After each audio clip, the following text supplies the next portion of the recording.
Saludos amantes del misterio y el terror. Bienvenidos de nuevo a nuestro canal de YouTube, donde hoy les traemos una historia que los helará hasta los huesos.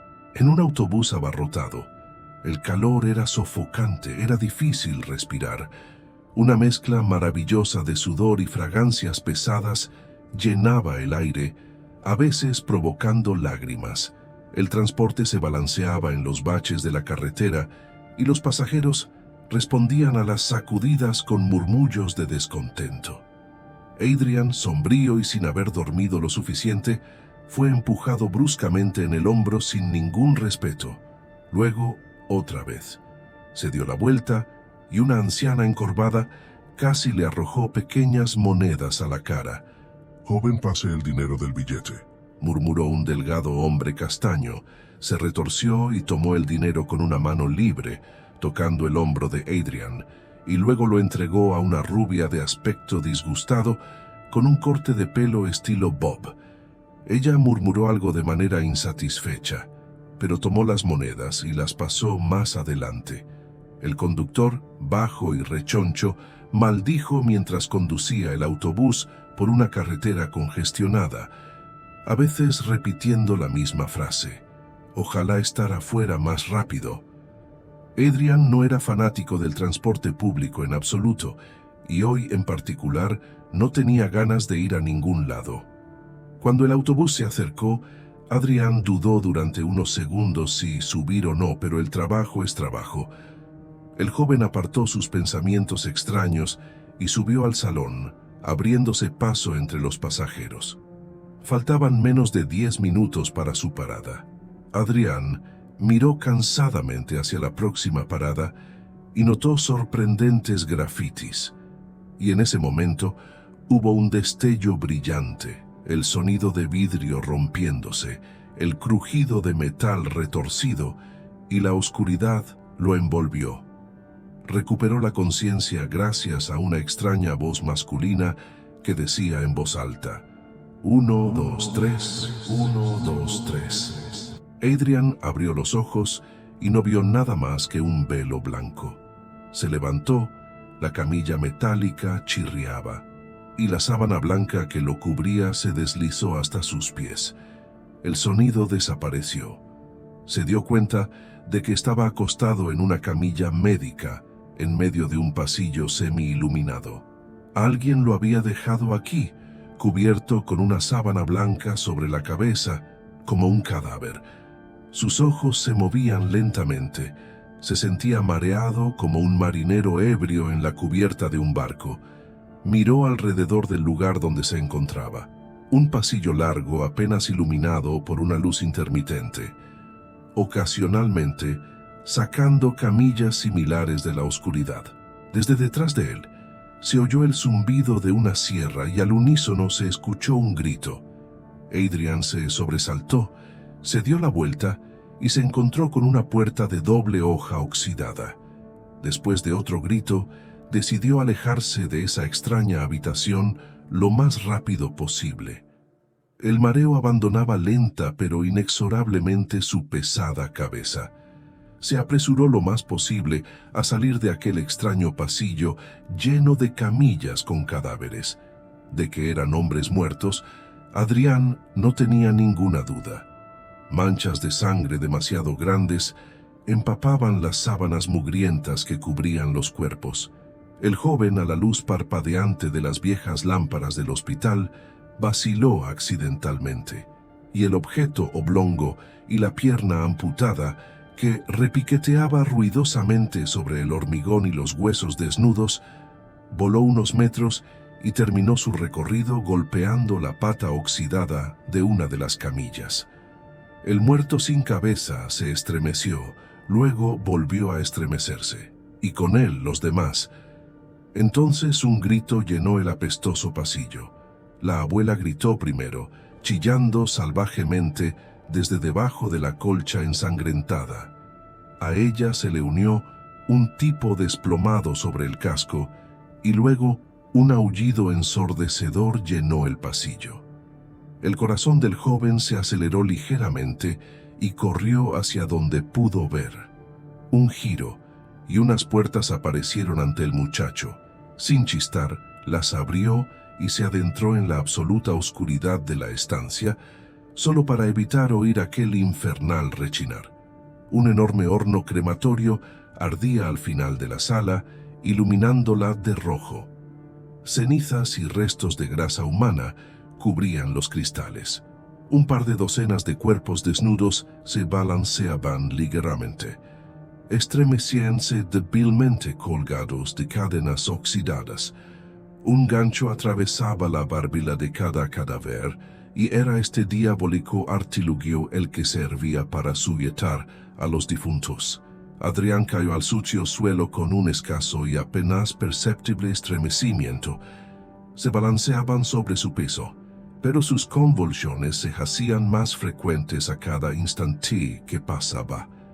Al cabo de unos segundos empezaron a abrir los ojos. Su mirada de difunto miraba al joven. En un momento, un ronco gemido salió de una docena de labios.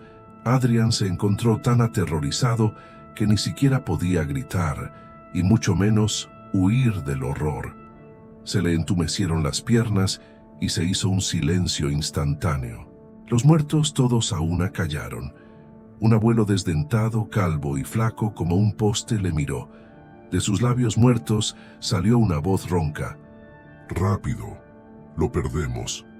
Al oír estas palabras, se abrió una pared a la derecha del horno que Adrián no había visto antes. Algo enjuto e imposiblemente delgado entró en la habitación. Su cuerpo era de color gris, con venas azules pulsantes visibles a través de una piel fina como el papel.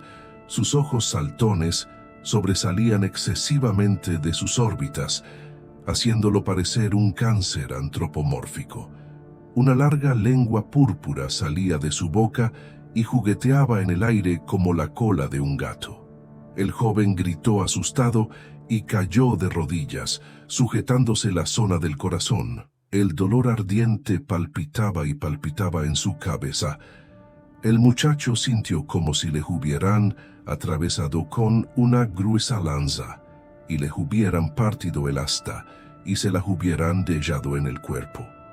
El dolor se intensificó, gritó aún más y cayó al suelo pegajoso por la suciedad de la carretera, retorcido de dolor.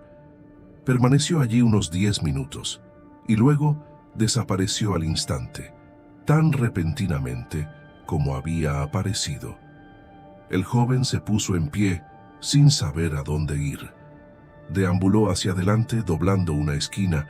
Adrián se detuvo unos segundos mirando sorprendido el pasillo. Los largos pasillos no querían acabar nunca. Adrián llevaba horas caminando por ellos, pero parecía que no se había acercado ni un paso a la salida.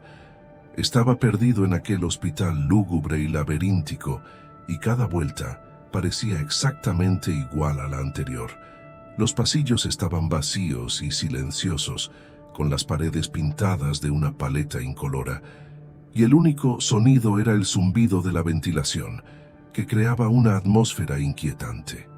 Adrián siguió caminando, con la esperanza de encontrar pronto una salida, pero el lugar parecía interminable. De repente, una puerta apareció ante él.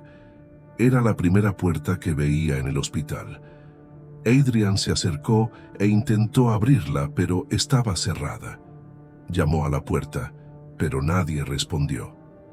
Decidió seguir caminando, con la esperanza de encontrar otra salida. Pero todas las puertas que encontraba estaban cerradas y no sabía cómo salir de aquel lugar. Justo cuando se acercaba a otra esquina oscura, una anciana salió de la penumbra, le tendió la mano y le dijo en voz baja: Pase el peaje. Adrián se quedó boquiabierto mirando a la mujer. No tenía cara. Le habían cortado la mandíbula superior, dejando solo una pequeña parte de la nuca. Volvió a tenderle la mano, o más bien lo que quedaba de ella. La anciana aferraba 2 monedas de bronce entre el cúbito y el radio. El muchacho, estupefacto, salió de su estupor.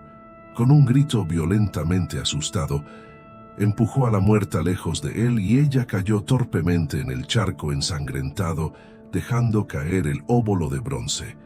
Adrian cruzó corriendo las puertas y se encontró en otro pasillo.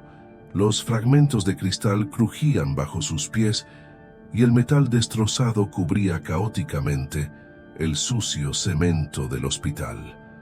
Varias veces, el hombre muerto intentó agarrar al joven, pero en ambas ocasiones fue en vano. Entre los destellos de luz, Adrián recorrió un largo pasillo semioscuro. Pronto empezó a distinguir trozos de metal.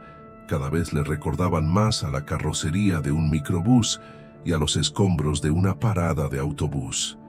Y varias veces pisó la misma matrícula. Caminando hacia las siguientes puertas dobles, dudó un momento y se detuvo. No quería entrar, no quería encontrarse en otro pasillo de este laberinto infernal. Pero no podía hacer otra cosa, así que cerró los ojos, empujó las puertas y entró. Cuando abrió los ojos notó inmediatamente una diferencia notable entre este pasadizo y los anteriores. Estaba lleno de luz. Echando un vistazo más de cerca, sonrió descontento. Y aquí, si exceptuamos la iluminación, no era la mejor. El largo pasillo estaba literalmente bordeado de cadáveres cubiertos de sábanas ensangrentadas. Estaba a mitad de camino cuando se estremeció y casi gritó. Un fuerte grito de niño llegó desde arriba. Parecía una niña de unos 6 o 7 años. Temeroso de molestar a los muertos con el menor ruido, Adrián siguió caminando sin detenerse. Quería pasar el pasillo sembrado de cadáveres. De repente, el llanto de la niña cesó bruscamente. Se hizo un silencio sepulcral. Justo entonces una manta se deslizó lentamente de uno de los cadáveres sentados contra la pared. Bajo ella había un cuerpo decapitado que ya le resultaba familiar del minibús. Una bonita muchacha rubia cuya cabeza cortada sostenía sobre las rodillas. Sus párpados se movían convulsivamente y abría los ojos muertos cubiertos por un velo blanco. Los corpulentos labios asianos temblaron, se contorsionaron en una mueca dolorosa y luego, encontrando algo de calma, susurró débilmente con voz de hombre. 1, 2, 3, 1, 2, 3. Y aferrando con fuerza la cabeza cortada con una mano, tiró de la derecha hacia Adrián. El joven retrocedió torpemente, pisando la espinilla cortada de alguien. Un segundo después, el pasillo se llenó del grito ensordecedor de un niño que se convirtió en un chillido histérico. Adrián corrió tan rápido como pudo hacia la siguiente puerta, ignorando las precauciones que había tomado. Pero esta vez no se encontró en un pasillo extraño, sino en una habitación completamente a oscuras. Una vez más, las luces rojas y desigualmente temblorosas de los hornos crematorios parpadeaban al final del pasillo. A la derecha de los hornos, en la sala se abrió una puerta y, gruñendo, entró. El depredador se lamió el hocico con su larga lengua y corrió hacia Adrián, pateando al demonio que roía una costilla humana. Corrieron durante largo rato. Estaban literalmente a 2 metros de distancia y el muchacho perdió la noción del tiempo. Le parecía que la persecución duraba una eternidad. Otra puerta parpadeó en la distancia, pero a diferencia de las anteriores, de ellas salía una luz cálida. El chico aceleró su carrera, sintiendo que era allí donde le atraían. Pero cuando estaba a pocos metros de la puerta, un canal le atravesó la espalda, desgarrándole la piel y destrozándole las costillas por el violento impacto. El cuerpo atravesado le lanzó a través de las puertas y se encontró en una habitación que olía a limpio y medicinal y una luz cálida le rodeaba. Adrián recobró el conocimiento en la UCI. Resultó que llevaba casi 2 semanas en coma y era el único superviviente de un terrible accidente. La marshrutka en la que viajaba al trabajo había chocado contra una parada de autobús en otro bache. El conductor había perdido el control, matándose a sí mismo y a otras 27 personas. Cuanto más aprendía Adrian, más preguntas se hacía. La anciana sentada a su lado había muerto.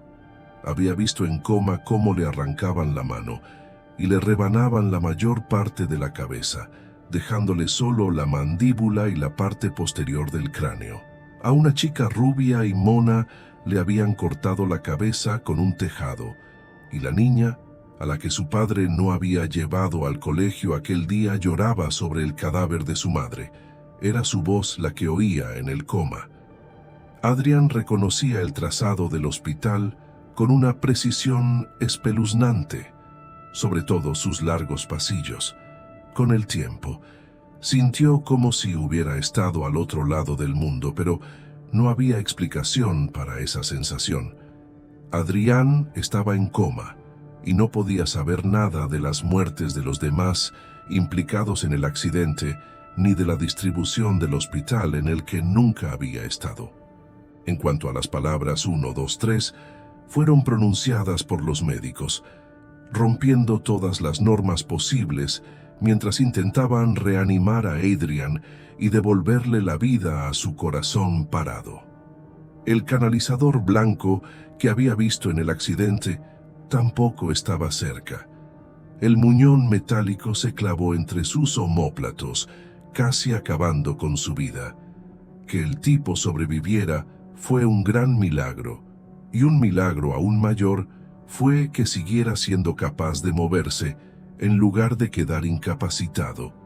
La frase «rápido, lo perdemos» fue pronunciada por el paramédico de la ambulancia, que trasladó a Adrián al hospital. A pesar de sus esfuerzos, tras recibir el alta 1 mes y medio después, al pasar por delante de aquella miserable y destrozada parada de autobús, sembrada de docenas de coronas funerarias, vio esa misma pintada. Segundos antes del accidente, alguien había pintado sobre el metal blanco, con pintura gris, un monstruo antropomorfo con ojos saltones, de cangrejo de río, y una larga lengua morada. Esto no hizo sino aumentar el misterio y la confusión, dejando todas las preguntas sin respuesta. Si te ha gustado esta historia aterradora, no olvides darle like, suscribirte y activar la campanita para recibir más contenido escalofriante como este. Y recuerda, mantente alerta y nunca te aventures solo en lugares oscuros y desconocidos. Hasta la próxima.